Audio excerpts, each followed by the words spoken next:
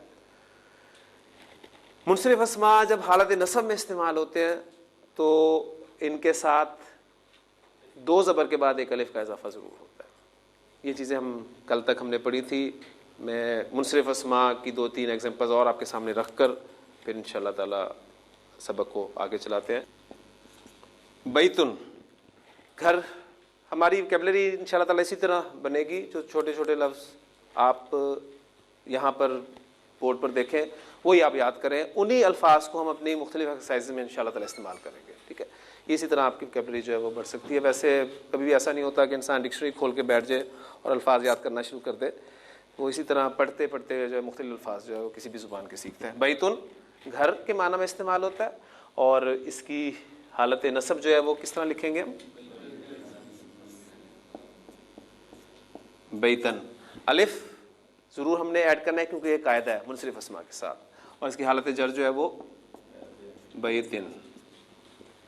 घर की एक और अरबी इस्तेमाल की जाती है दारुन। इन दोनों में फ़र्क क्या है? फिर ये टेक्निकल सी बहस है। जो आप समझ लें कि होम और हाउस में फ़र्क होता है वो बैतुन और दारुन में फ़र्क होता है।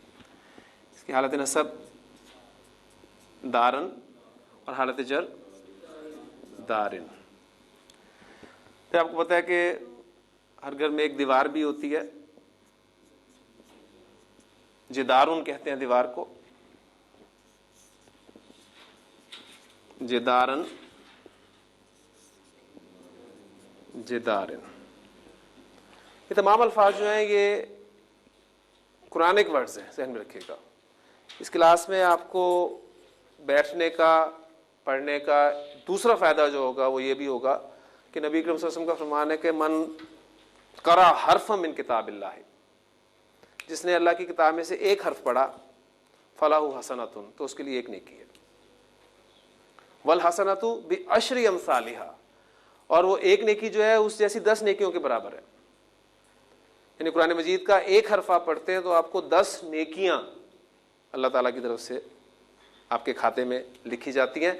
फिर नबी अकरम सल्लल्लाहु अलैहि वसल्लम ने फरमाया कि ला अकुलु अलिफ लाम मीम हर्फ, मैं ये नहीं कहता कि अलिफ लाम मीम एक हर्फ है, वलाकिन यकूल, बल्कि मैं ये कहता हूँ कि अलिफुन हर्फ, अलिफ एक हर्फ है, वलामुन हर्फ, लाम एक हर्फ है, व मीमुन हर्फ, मीम एक हर्फ है। तो अलिफ लाम मीम आप पढ़ते हैं तो 30 नेकियां आपके खाते में लिख दी जाती है। तो कभी हिम्मत कीजिएगा, कैलकुलेट कीजिएगा क्लास के इख्तिताम के बाद आप अपने खाते में कितनी नेकियां लेके उठते हैं, क्योंकि ये सब के सब अल्फाज जो हैं ये कुरानिक वर्ड्स हैं। किताब, किताबुन, किताबन, किताबिन। कलमुन, कलमन, कलमिन। ठीक हो, काफ़ी एग्जांपल्स होंगी। आपको कायदा अल्हम्दुलिल्लाह जहन में बैठ चुका है कि ये मुनसरिफ अस्मा की बात हो रही है जिनकी अलामत तनवीन है, और ये अस्मा 3 इराबी हालतों में 3 शक्लें इख्तियार करते हैं, और हालत नसब में 2 ज़बर के बाद इनके साथ एक अलिफ का इजाफा होता है। ये कायदा है, और मैंने आपको पहले दिन भी कहा था और दूसरे दिन भी याद करवाया था कि आप जब भी अरबी ज़ुबान का कोई कायदा पढ़ें तो इस कायदे के लिए एक्सेप्शन की खिड़की जहन में ज़रूर खुली रखिएगा।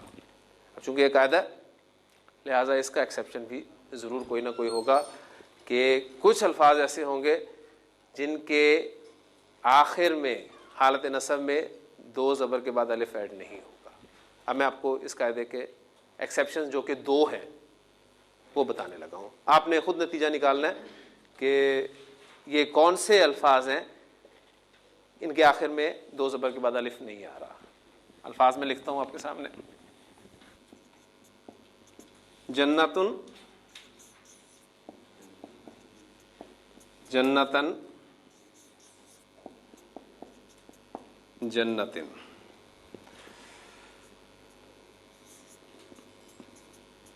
इमराअतुन औरत के लिए लफ्ज इस्तेमाल होता है अरबी जुबान में। इमराअतन, इमराअतिन।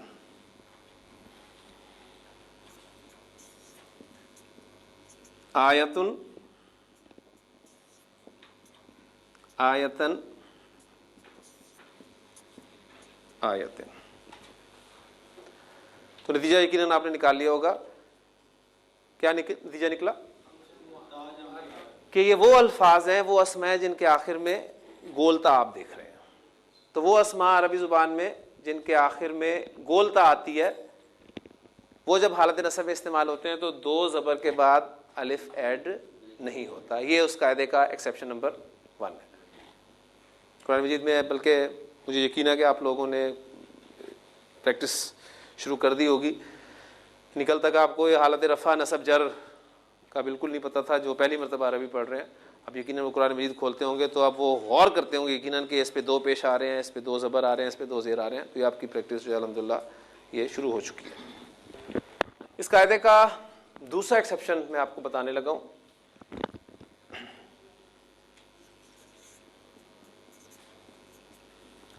समाउन के माने ही हैं आसमान के। समाअन, समाइन। मैंने हालत नसब में दो ज़बर के बाद अलिफ ऐड नहीं किया। माउन, माअन, माइन, पानी।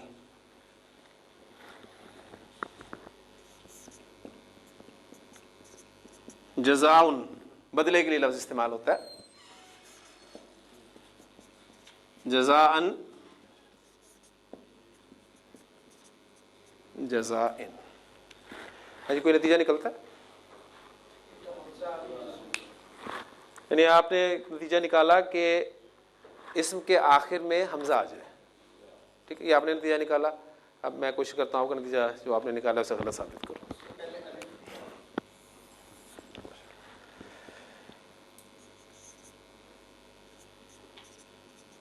सूउन, बुराई के लिए लफ्ज इस्तेमाल होता है अरबी जुबान में। सूअन, सूइन।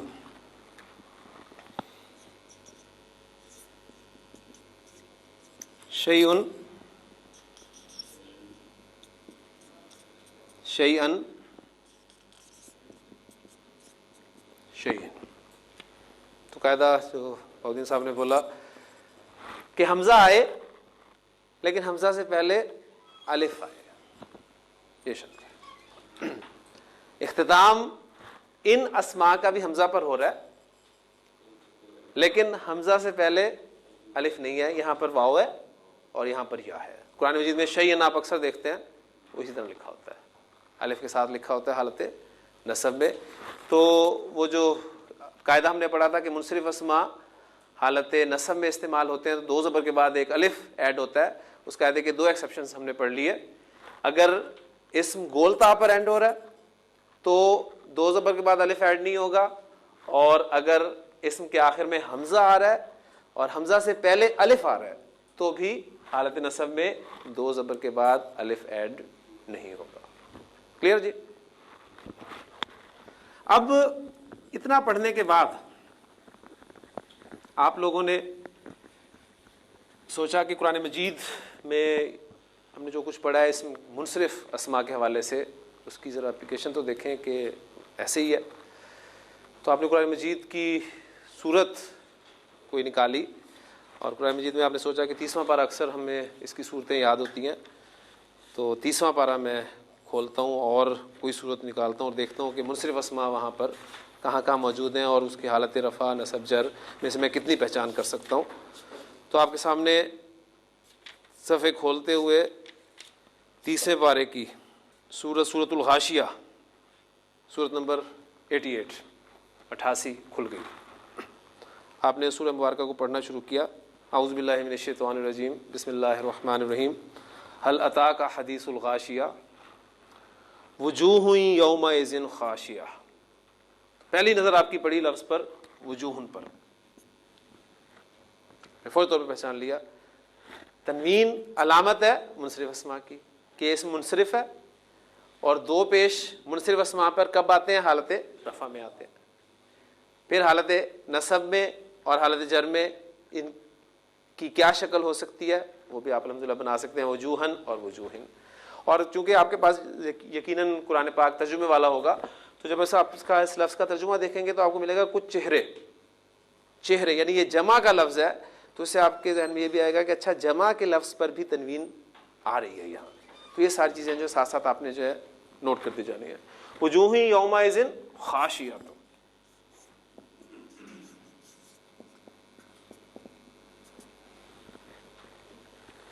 खाशियतुन मुनसरिफ इस्म हालत रफ़ा, और इसकी हालत नसब अब क्या होगी? खाशिया तन, अलिफ ऐड होगा? नहीं होगा। और हालत जर क्या होगी? खाशियतिन। वजूहुन यौमइज़िन खाशिया आमिलतुन नासिबत, आमिलतुन नासिबतुन। मुनसरिफ इस्म हालत रफ़ा नसब जर बना लेंगे इंशाअल्लाह ताला। मुनसरिफ इस्म हालत रफ़ा नसब जर आप बना लेंगे, और इस बात को जहन में रखते हुए गोलता आ रही है, लिहाजा हालत नसब में अलिफ का इजाफा नहीं होगा। तस्ला नारन हामियतन, नारन दो ज़बर देखे, फौरन पहचान लिया कि मुनसरिफ इस्म है। और अब किस हालत में? हालत नसब में। अलिफ वो जो हमने पढ़ा था वो नज़र आ रहा है हमें, ठीक। हालत रफ़ा भी आप इसकी बना सकते हैं, वो क्या होगी? नारुन, और हालत जर क्या होगी? नारिन। तस्ला नारन हामियतन। और कायदा जो उस कायदे का एक्सेप्शन जो हमने आज पढ़ा है वो कंफर्म भी यहाँ हो गया। हामियतन हालत नसब, गोलता के बाद अलिफ ऐड नहीं हुआ, इसकी हालत रफ़ा हामियतुन, और हालत जर हामियतिन। तुस्का मिन आइनिन आनियतिन, आइनिन हालत जर, हालत नसब क्या होगी? आइनन, अलिफ के साथ, और हालत रफ़ा आइनुन।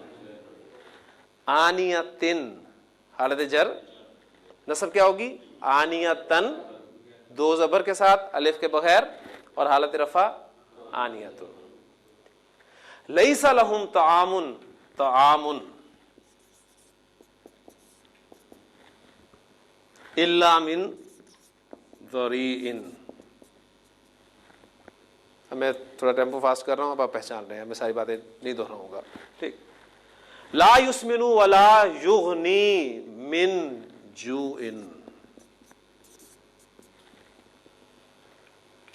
वजूहुन यौमइज़िन नाइमतुन।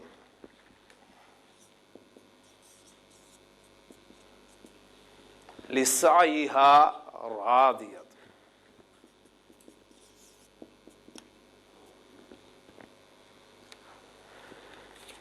उसके बाद फिर आपने आगे देखा फी जन्नतिन आलियतिन,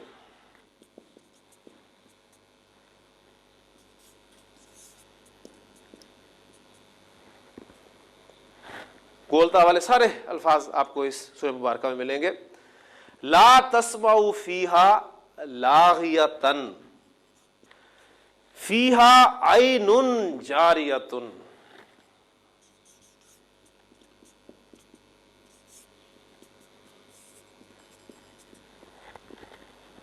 फीहा सुरुरुन मरफूअतुन व अकवाबुन मौदूअतुन। मैं तजवीद के कवायद के बगैर कोशिश करूँगा कि आपको अरबी पढ़ाऊँ ताकि आप लफ्ज़ को अच्छी तरीके से समझ सकें, वरना इसको तजवीद के एतबार से अकवाबुम पढ़ना था मुझे, तनवीन के बाद मीम आ रहा है लिहाजा उसको मर्ज करके पढ़ना था, लेकिन मैं अलग अलग पढ़ूंगा ताकि आपको सारी चीज़ें जो है वो सही तरीके से क्लियर हो। व अकवाबुन मौदूअतुन व नमारिकु। अब नमारिकु आपने देखा तनवीन नहीं आई, तो फौरी तौर पर आपके जहन में आया कि अभी हमने 85% ही पढ़े हैं सिर्फ। व नमारिकु मसफूफतुन व ज़राबियु मबसूसतुन। तो 18 आयात जो है, 16 आयात बल्कि सूरतुल गाशिया की यहाँ तक मुताला करने के बाद हमें बहुत सारे अस्मा जो हैं उनका मुनसरिफ होना, उनकी हालत रफ़ा, नसब और जर, तीनों शक्लें आपके सामने इस सूरह मुबारक की आयत में आ गई। तो अल्हम्दुलिल्लाह ये एक अच्छा साइन होता है कि जो कुछ पढ़ा है आपने उसकी एप्लीकेशन साथ साथ होती जाए कि हाँ जो हम पढ़ रहे हैं वो हमें समझ भी आ रहा है। तो ये हमारे मुनसरिफ अस्मा थे जो कुल अस्मा का 85% है और 3 हालतों में 3 शक्लें इख्तियार करते हैं। इनकी अलामत तनवीन है। अब हम बाकी कितने फ़ीसद रह गए? 15%। 15% में से तकरीबन 13% अस्मा ऐसे हैं जो 3 हालतों में 2 शक्लें इख्तियार करते हैं। हालतें 3 हैं लेकिन शक्लें उनकी 2 होंगी। एक शक्ल कम हो गई, तादाद कम हो गई, एक शक्ल भी कम हो गई। ठीक, नतीजा आपने निकालना है कि कुछ और भी फिर कम होना चाहिए।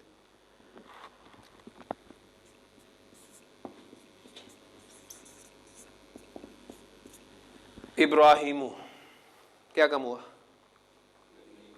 तनवीन भी कम हुई, एक हरकत भी कम हो गई। 3 शक्लें, तादाद ज्यादा, अलामत डबल। 2 शक्लें, तादाद कम, अलामत भी कम हो गई। ठीक, अब जो सवाल पैदा हो रहा है कि कौन सी 2 हालतों की शक्ल एक ही होगी। ठीक, वो अभी मैं एक एग्जांपल लिख देता हूं तो क्लियर हो जाएगा इंशाअल्लाह ताला। इब्राहिमा,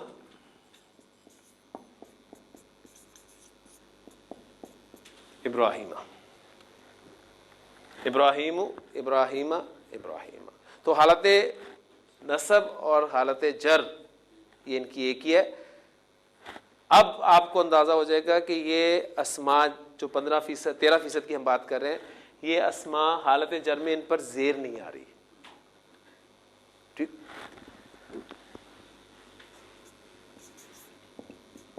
ज़ैनब,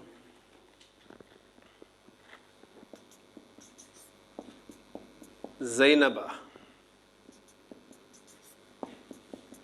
ज़ैनबा। और एक चीज़ आपने और नोट की होगी कि हालत नसब में भी अलिफ, वो जो मुनसिफ अस्मा में आया करता था वो भी नहीं आ रहा, इसलिए कि वो अलिफ जो है वो 2 ज़बर का खासा है। 2 ज़बर होंगे तो वो आएगा। अगर किसी वजह से मुनसिफ इस्म से हमें 2 ज़बर हटानी पड़ जाए, एक रखनी पड़े, वो आगे की बात है, तो वो अलिफ साहब भी गायब हो जाएंगे साथ ही। वो उसी सूरत में आते हैं जब मुनसरिफ इस्म पर 2 ज़बर आती हैं तो वो अलिफ ऐड होगा, वरना वो अलिफ भी गायब हो जाएगा। तो इसमें चूंकि 2 ज़बर वाली बात ही नहीं, लिहाजा वो अलिफ यहाँ से भी गायब है। ज़ैनबु, ज़ैनबा, ज़ैनबा। उसामतु, उसामता, उसामता।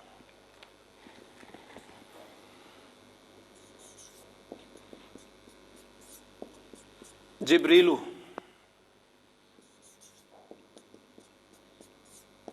जिब्रीला, जिब्रीला।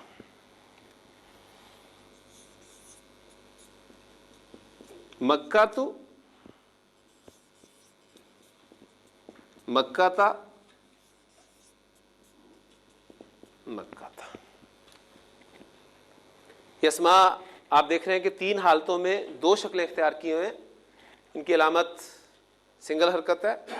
अब इनका नाम मैं आपको बता दूंगा तो इंशाअल्लाह ताला बड़ी जल्दी याद हो जाएगा।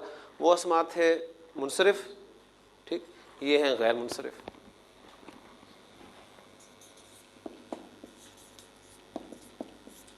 अरबी जुबान में तकरीबन 13% अस्मा ऐसे हैं जो 3 हालतों में 2 शक्लें इख्तियार करते हैं। उन्हें हम गैर मुनसरिफ अस्मा कहते हैं। और इन अस्मा की अलामत जो है वो अकैरी हरकत यानी सिंगल हरकत है। अब सवाल जो ज़हन में पैदा होता है कि कौन कौन से अस्मा हैं जो अरबी ज़ुबान में गैर मुनसरिफ अस्मा इस्तेमाल होते हैं। हमें कैसे पता चलेगा कि ये इसम जो है अरबी ज़ुबान में गैर मुनसरिफ है कि मुनसरिफ है? ठीक, इसके बारे में ध्यान में रखिएगा कि ये अरबी ज़ुबान का इंतहाई पेचीदा और मुश्किल तरीन टॉपिक है, गैर मुनसरिफ अस्मा की पहचान करना। लेकिन चूँकि हम सीख रहे हैं इसलिए मुश्किल तो हमने पैदा करनी नहीं अरबी सीखने में, और वादा मेरा आपसे यही है कि मैंने आपको अरबी पढ़ानी भी उर्दू में।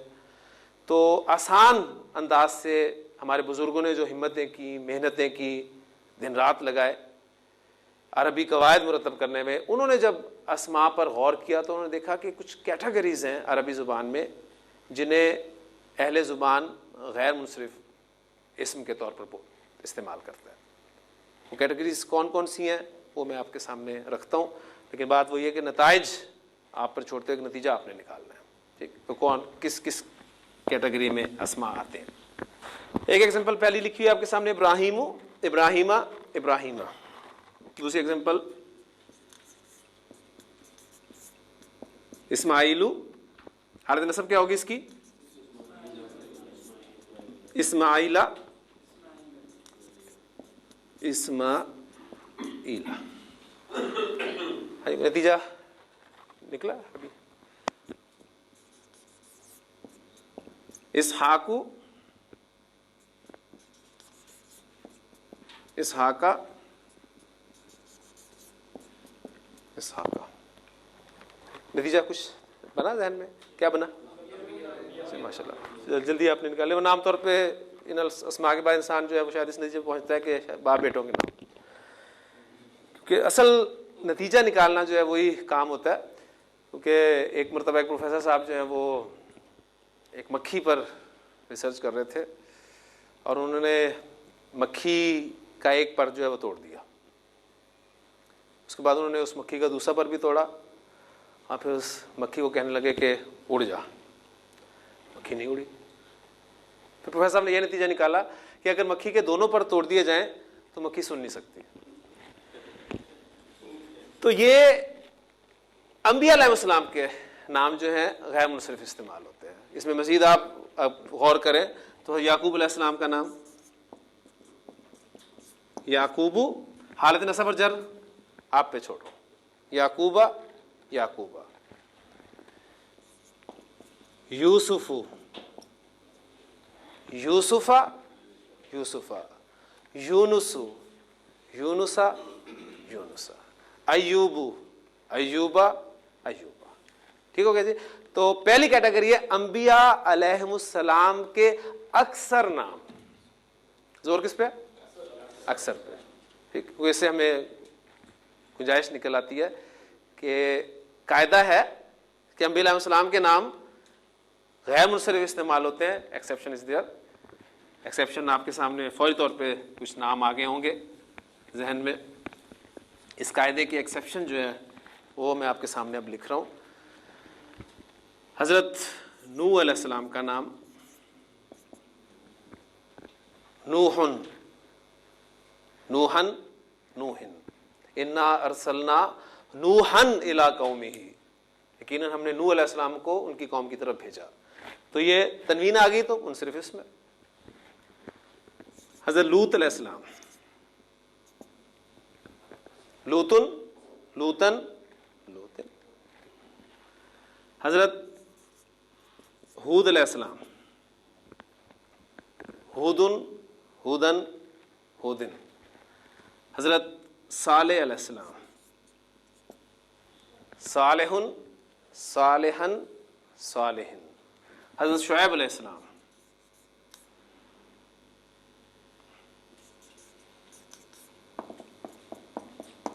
शुएबुन, शुएबन, शुएबिन।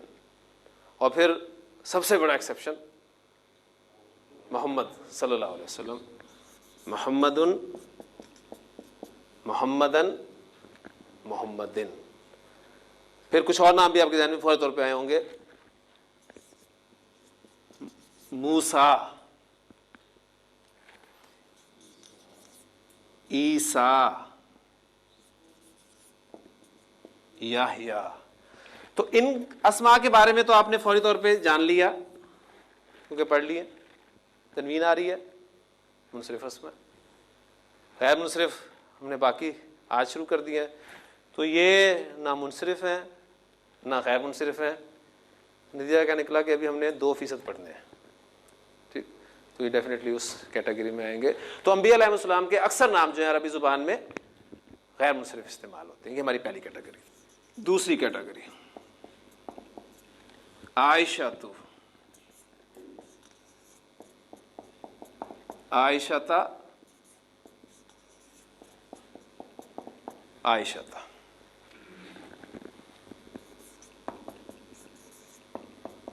खदीजतु, खदीजता, खदीजता। हफ्सतु, हफ्सता, हफ्सता। हाँ जी, कोई नतीजा निकला?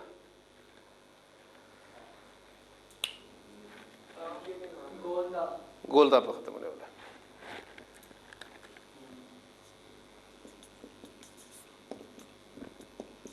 ज़ैनबु, ज़ैनबा, ज़ैनबा। आपका रिजल्ट गलत हो गया। ठीक। फातिमातु, फातिमाता, फातिमाता। अरब मुन्नस अस्माए आलाम, जो अरब खवातीन के नाम है, जो छोटे भाई ने रिजल्ट निकाला कि लड़कियों के नाम, यानी जो अरब औरतों के नाम है, ठीक, वो भी गैर मुनसरिफ इस्तेमाल होते हैं। इसमें भी एक आधा एक्सेप्शन है, उसे छोड़ेंगे। एक आधे को हम कौन नहीं कहेंगे क्योंकि वो चूँकि कुरान मजीद में भी इस्तेमाल नहीं हुआ, इसलिए हम उसे नहीं रखेंगे। मतलब हिंद, हिंदा जो है, हिंद, उसका नाम जो है वो मुनसरिफ इस्तेमाल होता है, उसको छोड़ दें। तीसरी कैटेगरी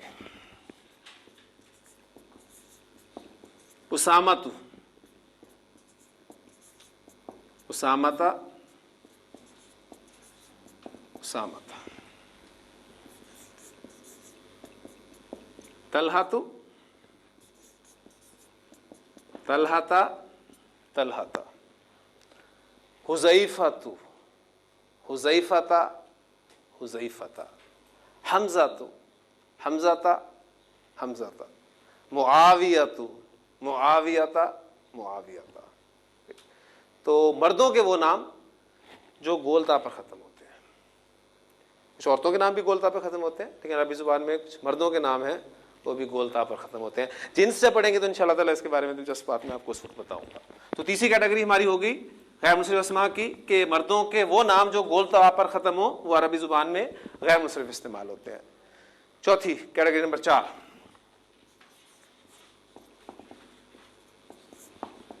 उस्मानु, उस्माना, उस्माना। अदनानु, अदनाना, अदनाना। सलमानु, सलमाना, सलमाना। तो मर्दों के वो नाम जो अलिफ नून पर ख़त्म हो रहे हैं वो भी आपको गैर मुनसरिफ मिलेंगे। इसमें सुलेमान का नाम भी आ सकता है अलैहिस्सलाम का, लेकिन वो चूँकि अंबिया अलैहिस्सलाम में आ जाएगा, ठीक, तो उसे हम वहाँ रख लेते हैं। ये मर्दों के वो नाम जो अलिफ नून पर ख़त्म होते हैं, ये कैटेगरी हो गया। और आपने नोट किया होगा यकीनन कि अभी तक जितनी एग्जांपल्स मैंने आपके सामने रखी हैं गैर मुनसरिफ अस्मा की, सारे के सारे नाम हैं,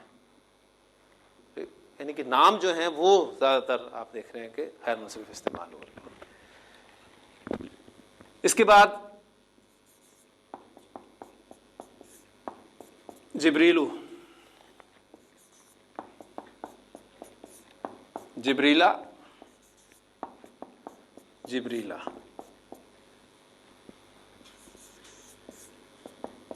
मीकालू, जिसे हम मिकाइल कहते हैं, तो कुरान मजीद में इसे मिकालू प्रोनाउंसिएशन के साथ जो है लिखा गया और अदा किया गया। मिकालू, मिकाला, मिकाला। इसराफीलू, इसराफीला, इसराफीला। और सबसे खतरनाक रिश्ते वो कौन है? इज़राइलू, इज़राइला, इज़राइला। इसके अलावा 2 फरिश्तों के नाम मुझे और आते हैं जो कुरान मजीद में, बाकियों से वाक़फ़ियत नहीं है। हारूतु, हारूता, हारूता, मारूतु, मारूता, मारूता। तो रिजल्ट निकला कि फरिश्तों के नाम अरबी ज़ुबान में गैर मुनसरिफ इस्तेमाल होते हैं। मक्कातु, मक्काता, मक्काता। पाकिस्तानु, पाकिस्ताना, पाकिस्तान। मिस्र, मिस्र, मिस्र। शहरों और मुल्कों के अक्सर नाम, शहरों और मुल्कों के अक्सर नाम अरबी ज़ुबान में गैर मुनसरिफ इस्तेमाल होते हैं। ठीक हो, ये कितनी कैटेगरीज हो गई हमारी? 6 कैटेगरीज हमने पढ़ी। इसके अलावा अब चूंकि आपको गैर मुनसरिफ अस्मा का कॉन्सेप्ट देना मुराद था, वो अल्हम्दुलिल्लाह आपके जहन में बात बैठ चुकी है कि गैर मुनसरिफ अस्मा वो अस्मा हैं जो 3 हालतों में 2 शक्लें इख्तियार किए हुए। इनकी हालत नसब और हालत जर वाली शक्ल एक ही होती है। इन अस्मा पर तनवीन नहीं आती और ये अस्मा हालत जर में ज़ेर कबूल नहीं करते। ये है कायदा कि ये अस्मा हालत जर में ज़ेर कबूल नहीं करते, और चूंकि ये कायदा है लिहाजा इसका एक्सेप्शन भी ज़रूर होगा। ठीक, लेकिन इस कायदे का एक्सेप्शन आपने बस जहन में रखना कि है, लेकिन इस वक्त बताने का वो वक्त नहीं है, क्योंकि अभी वो हमने चीज़ आगे पढ़नी है। आगे पढ़े बगैर मैं एक्सेप्शन बता दूंगा तो आपको मज़ा नहीं आएगा, लेकिन उस वक्त आपने मुझे याद दिलाना है, बल्कि मैं भी इंशाअल्लाह ताला याद रखूँगा कि गैर मुनसरिफ अस्मा हालत जर में ज़ेर कबूल कर लेते हैं। कब करते हैं? कोई ख़ास कंडीशंस होंगी, ख़ास हालात होंगे जिसमें वो करेंगे। वो इंशाअल्लाह ताला जब वो हालात आएंगे तो मैं आपके सामने उस वक्त रखूँगा इसको। बाद में कर रहा था चूँकि गैर मुनसरिफ अस्मा का तारुफ कराना मकसूद था, वो हो गया अल्हम्दुलिल्लाह। अब इसके अलावा भी कुछ मुतफर्रिक अस्मा की आप लिस्ट में ला सकते हैं। फ़िरौन का नाम जो है वो गैर मुनसरिफ है, ठीक, और हज़रत उमर रज़ी अल्लाह ताला अन्हु का नाम गैर मुनसरिफ है। इब्लीस गैर मुनसरिफ है। इब्लीसु, इब्लीसा, इब्लीसा, ठीक। वइज़कुल्ना लिल मलाइका, वइज़कुल्ना लिल मलाइका तिस्जुदू लि आदमा, आदमा, आदमा देख लें, अंबिया अलैहिस्सलाम के नाम है ना, तो आदमु, आदमा, आदमा। वइज़कुल्ना लिल मलाइका तिस्जुदू लि आदमा फसजदू इल्ला इब्लीसा, इब्लीसा। या तो आपके अभी तक इल्म के मुताबिक वो हालत नसब इस्तेमाल हुई है या जर इस्तेमाल हुई है, हुई कौन सी है ये अभी आपको नहीं पता, ठीक, क्योंकि एक लेवल होता है, आपको फॉर्म्स याद कराई जाती हैं आप छोटे लेवल पर कि जी ये आपकी वर्ब है हेल्प, ये फर्स्ट फॉर्म है, इसकी दूसरी फॉर्म है हेल्प्ड और तीसरी फॉर्म भी हेल्प्ड है, ठीक। तो अगर आप अभी फॉर्म्स याद कर रहे हैं तो आपके सामने जुमला लिख दिया जाए कि ही हेल्प्ड मी, और आपसे पूछा जाए कि ये कौन सी फॉर्म है, तो आप उस वक्त नहीं बता सकते। आप ये कहेंगे कि जी मुझे फॉर्म्स तो पता है कि हेल्प, हेल्प, हेल्प, तो मे बी ये सेकंड फॉर्म हो या थर्ड फॉर्म हो, लेकिन जो आप जुमले बनाने शुरू कर देते हैं, टेंसेस आपको आने शुरू हो जाते हैं, फिर आप बताएंगे कि जी ये सेकंड फॉर्म है, ठीक। और यहाँ भी आप इंशाल्लाह ताला बता सकते हैं ही वॉज हेल्प्ड बाई मी, यहाँ हेल्प जो है वो थर्ड फॉर्म है। तो इंशाल्लाह अभी हम पहचान कर रहे हैं, ध्यान रखिए, पहचान करने के बाद इंशाल्लाह ताला चीज़ें आपको आसानी से पता होनी शुरू हो जाएगी। फिर अरबी ज़ुबान में आसानी के लिए मैं इंशाल्लाह ताला ये करूँगा कि अब आगे जो भी गैर मुनसरिफ अस्मा की कैटेगरीज कोई और मजीद आएंगी तो मैं सिर्फ आपको बता दिया करूँगा कि ये इसम जो है वो गैर मुनसरिफ है। आपके लिए इतना ही काफ़ी है। आपने बस गैर मुनसरिफ अस्मा के हवाले से बात हमें रखनी है कि इनकी दोनों हालतें, जो मजीद हालतें हैं नसब और जर, वो आपको बनानी आनी चाहिए कि वो आपने ज़बर के साथ ही लिखनी है और उस पर ज़ेर नहीं लगानी, इल्ला ये कि आप आगे मज़ीद कवायद पढ़ें, जैसे कि सूरह हाशिया की आयत में आया था कि फ़ीहा सुरुरुम मरफ़ूअतुन व अकवाबु मौदूअतुन व नमारिकु मसफूफ़तुन। अब नमारिकु ये गैर मुसरिफ इसम है, इसकी हालत नसब और जर आपको बनानी नहीं चाहिए, बस आपका ये काम है फ़िलहाल। नमारिका ज़राबीयु गैर मुसरिफ इसम है, ज़राबिया ये आपका काम है। तो जी 13% अस्मा भी हो गए। मैं चाहता हूँ कि आज हम एराब का टॉपिक अल्लाह की तौफीक से ख़त्म कर दें, हमारे पास अभी 3 मिनट हैं। और जूँ हमारे अस्मा की कैटेगरीज कम हो रही हैं, आप देख रहे हैं कि तादाद ज़्यादा थी 85%, शक्लें ज़्यादा थीं, अलामत डबल थी। दूसरी कैटेगरी पर आए, तादाद कम हो गई, शक्लें कम हो गई, अलामत कम हो गई। अब तीसरी कैटेगरी कितनी बचती है, कितने फीसद बचते हैं? 2% अस्मा। तो रिजल्ट्स माशाल्लाह आप तेज़ हैं काफ़ी निकालने वाले। अब तादाद कम हुई है तो क्या क्या कम होगा? शक्ल भी कम हो जाएगी मजीद। पहले 3 थी, फिर 2 हुई, अब क्या होगा? अब 1 ही रह जाएगी। ठीक। और अलामत पहले डबल थी, फिर 1 हुई, अब कोई भी नहीं होगी। हाजा हालत नसब वजह लिखने की जरूरत है। ठीक। हाजा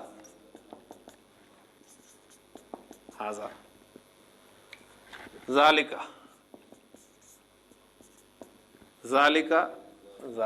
कोई खास अलामत नहीं है, यानी हम ये कह सकते हैं इन अस्मा की कोई खास अलामत नहीं है। ना भी कह सकते हैं अलिफ आए ज़बर आए, इसमें अलिफ आ रहा है, इसमें ज़बर आ रहा है, फिर आप देखेंगे अल्लज़ी, सारे अल्फाज कुरानिक वर्ड्स हैं।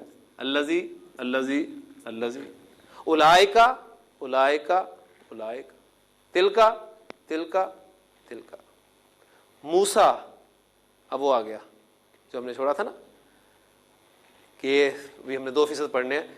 मूसा मूसा मूसा, ईसा ईसा ईसा, याहिया याहिया याहिया। तो ये 2% अस्मा हैं जो तीनों एराबी हालतों में एक ही शक्ल इख्तियार रखते हैं। जो मर्जी हो जाए, इन्होंने अपनी शक्ल नहीं तब्दील करनी होती। इन अस्मा को अरबी ज़ुबान में मबनी अस्मा कहा जाता है। मबनी अस्मा है अरबी ज़ुबान के। ये वो अस्मा है कि ज़मी जुम्बत तो जुम्बत, ना जुम्बत गुल मोहम्मद। ठीक, अरबी ज़ुबान के गुल मोहम्मद है, ये नहीं हिलते, जो मर्जी हो जाए, इन्होंने नहीं हिलना। तो मबनी अस्मा 2% हैं और इनकी कोई ख़ास अलामत नहीं है। अब वो जो सवाल ज़हन में पैदा हो रहा है वो काफ़ी क्लियर अल्हम्दुलिल्लाह मेरी वो इंग्लिश के एग्जांपल से हो गया होगा कि 2 शक्लों तक की तो चलो बात समझ में आ जाती थी कि पहचान करना ज़रा है। अब ये एक ही शक्ल है, कैसे पता चलेगा कि हालत रफ़ा इस्तेमाल हुई है, नसब इस्तेमाल हुई है, जर इस्तेमाल हुई है, तो ये भी आपको पता है। फिर अब आपके सामने अगर वर्ड लिखा हुआ हो अलहदा से, तो आप इसे क्या पढ़ेंगे? आप इसे रीड पढ़ेंगे, या कोई आप में से हिम्मत करके इसे रेड भी पढ़ सकता है। अलहदा से लिखा होगा तो पॉसिबिलिटीज़ है ना, आप इसे रीड भी पढ़ सकते हैं, आप इसे रेड भी पढ़ सकते हैं। लेकिन यहां पर आप इसको क्या पढ़ेंगे जी? यहां भी दोनों पॉसिबिलिटीज है हमारे पास कि आप यहां रीड भी पढ़ सकते हैं और रेड भी पढ़ सकते हैं।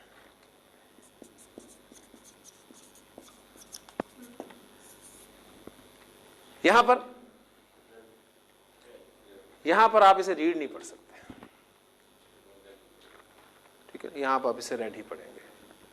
अब ये चीजें आपको कैसे पता चली? आप सीख के आए थे कहीं से, आपने टाइम लगाया, ठीक, अंग्रेजी सीखी, वो अलग बात है कि अभी तक नहीं आई।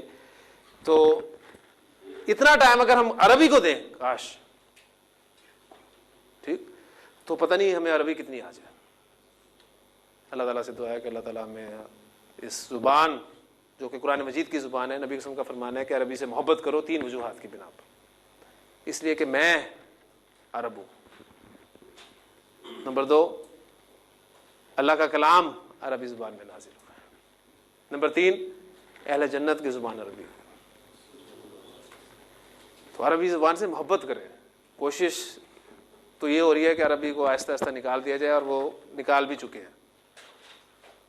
सिलेबस गायब, या अगर रखा भी है सिलेबस तो इतना मुश्किल है कि बच्चे कहते हैं कि सबसे नापसंदीदा सब्जेक्ट बच्चों का, अगर आप पूछें उनसे कि सबसे मुश्किल और बुरा सब्जेक्ट कौन सा लगता है, तो कहते हैं अरबी। तो अल्लाह ताला से दुआ करें इस काम में आगे आएँ, खुद भी सीखें अरबी, और अरबी को आसान तरीन बनाकर दूसरों को सिखाने की भी कोशिश करें। अल्लाह ताला अमल की तौफीक अता फरमाए। सुब्हानकल्लाहुम्मा व बिहम्दिका नशहदु अल्ला इलाहा इल्ला अंता नस्तगफिरुका व नतूबु इलैक।